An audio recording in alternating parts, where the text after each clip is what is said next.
En nuestro espacio de sexología es un gusto recibir a la licenciada María Marta Castro Martín. Ella es sexóloga educativa, es acreditada por la Federación Sexológica Argentina, es magíster en sexualidad y discapacidad, es profesora de la Diplomatura de Sexología Clínica de la Universidad de Congreso de la sede Mendoza, Argentina, es miembro honorario de la Sociedad Paraguaya de Estudios sobre Sexualidad Humana, es una referente en nuestro país en este tema que tiene que ver con sexualidad y discapacidad. Y la tenemos aquí, la saludamos. ¿Cómo estás? Buenas tardes, bienvenida.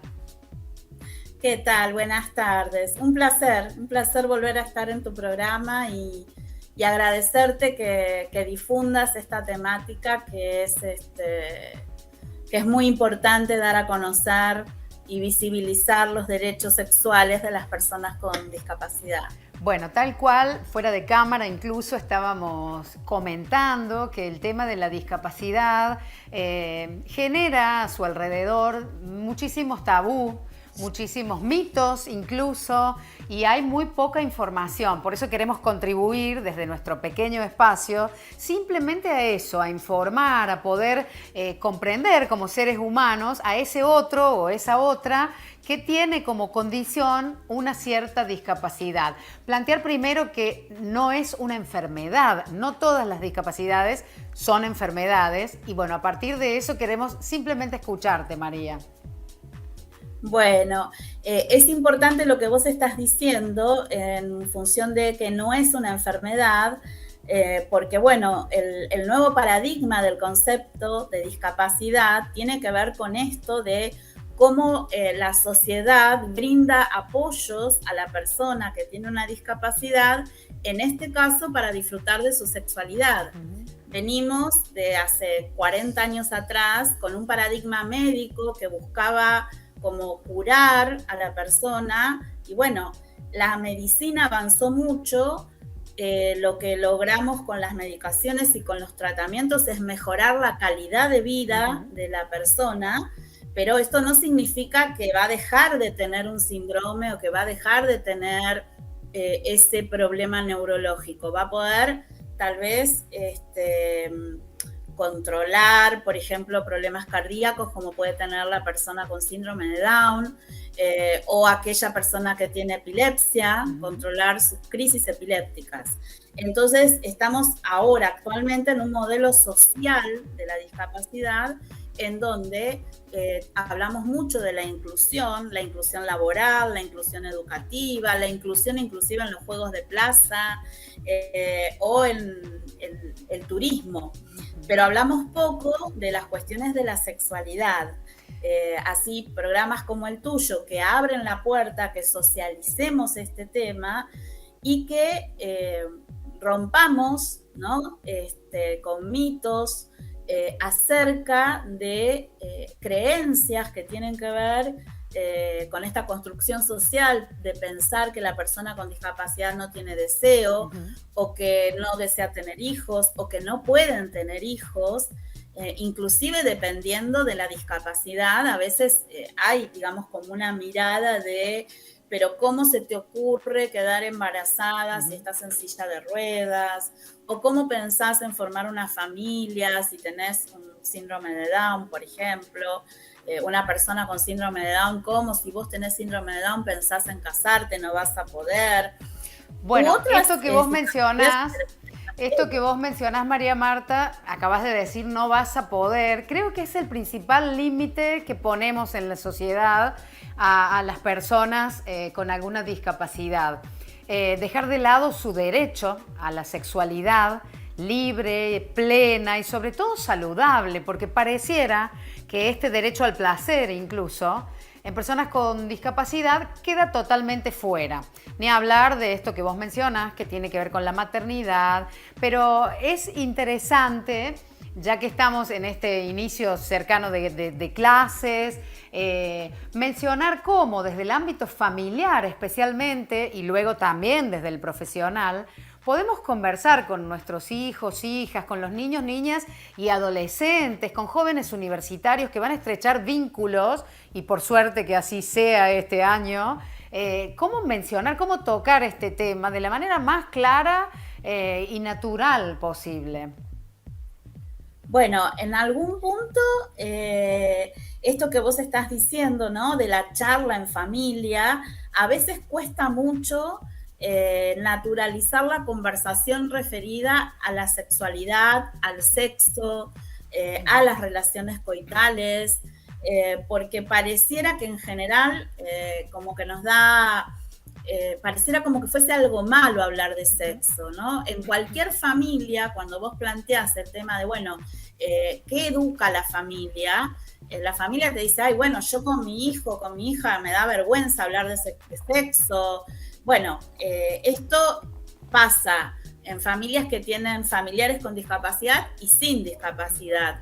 Creo que lo primero es romper, digamos, ese tabú de hablar de sexo, ¿no? Y de hablar de sexualidad, entendiendo que el sexo tiene que ver más con órganos genitales, relaciones sexogenitales, funcionamientos de los órganos, y que la sexualidad abarca el sexo y las cuestiones sociales y afectivas, que yo llamo conductas sociosexuales, de cómo preparamos a niños, niñas, adolescentes, jóvenes, para integrarse en lo social con conductas sociosexuales que realmente les permitan generar vínculos afectivos, saludables, y que podemos empezar a hablar por ahí, por diferenciar, bueno, cuándo un vínculo es saludable y cuándo un vínculo es nocivo, cuándo yo puedo dar información a las personas que me rodean, ¿no? Si son personas conocidas, porque las veo todos los días, si son personas cercanas, si son personas que son amigos. Por ejemplo, diferenciar cuál es el compromiso afectivo que se tiene con un amigo, con una amiga, al compromiso afectivo que uno pone con alguien que es conocido. Claro. O alguien que recién conozco, ¿no?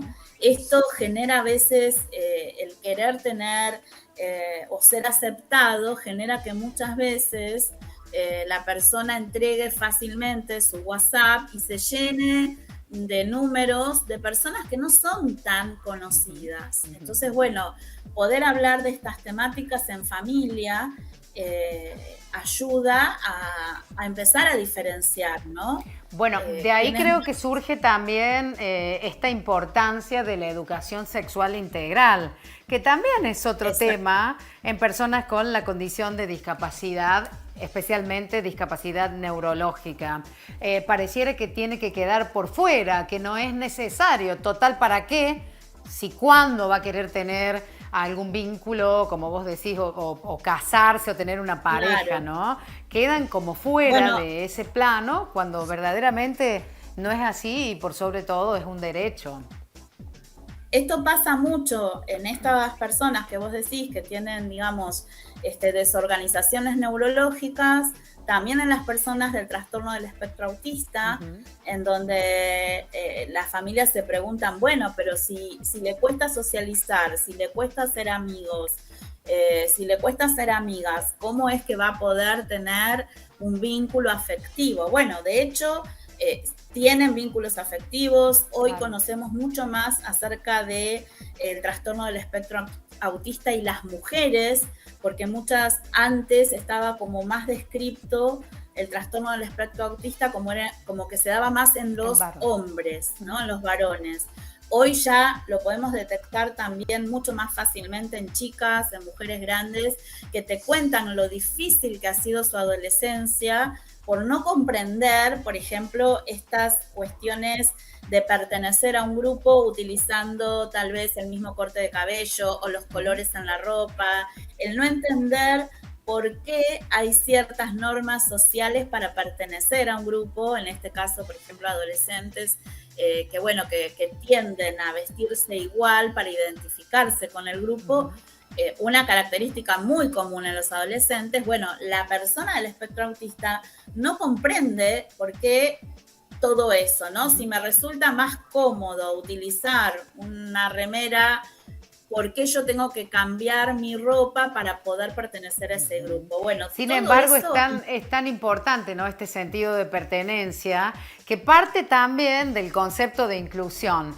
de esta inclusión que cuesta tanto para que sea verdadera, para que sea real, cuesta en los vínculos que se dan dentro de la etapa escolar y ni hablar en la propia sociedad en la que vivimos, donde, bueno, todo es cuestionado o todo tiene que ver con prejuicios. La verdad es que se nos ha hecho súper corta esta charla, tenemos muchísimas cosas para saber y para consultarte. Si te parece, María Marta, vamos a quedar en contacto estrecho, como nos hemos acostumbrado a decir, para volver a contactarte muy pronto. Tenemos algunas consultas, tenemos muchas dudas respecto a este tema. Te seguimos en redes y en los talleres que das de manera virtual, así que vamos a estar muy cerquita, si te parece.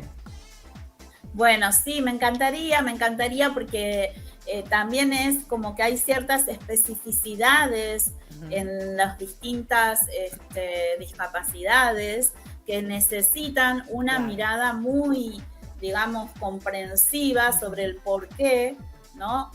Hay que orientarlos de tal o cual manera, porque tiene que ver justamente con estas cuestiones que tienen, por ejemplo, el trastorno del espectro autista es muy diferente a una persona que tiene una lesión medular. Exacto. O que tuvo un accidente y nunca antes había tenido una experiencia sexogenital, o sí tuvo una experiencia sexogenital y tiene un accidente en moto y queda con una discapacidad. Bien, entonces, vamos a dejar pendiente este tema que justamente atiende a la diversidad, a las diversidades de seres humanos que somos, y justamente por eso otra de las cosas que no nos gusta hacer es generalizar en torno a la discapacidad, porque claro, estamos hablando de seres humanos, ¿no? Con sexualidades totalmente distintas. Pero bueno, un gusto recibirte en este nuestro espacio, y estamos en contacto muy, muy pronto para volver a comentar respecto a este tema. Bueno, muchísimas gracias. Un placer estar en tu programa. Gracias. Un abrazo. Hasta pronto.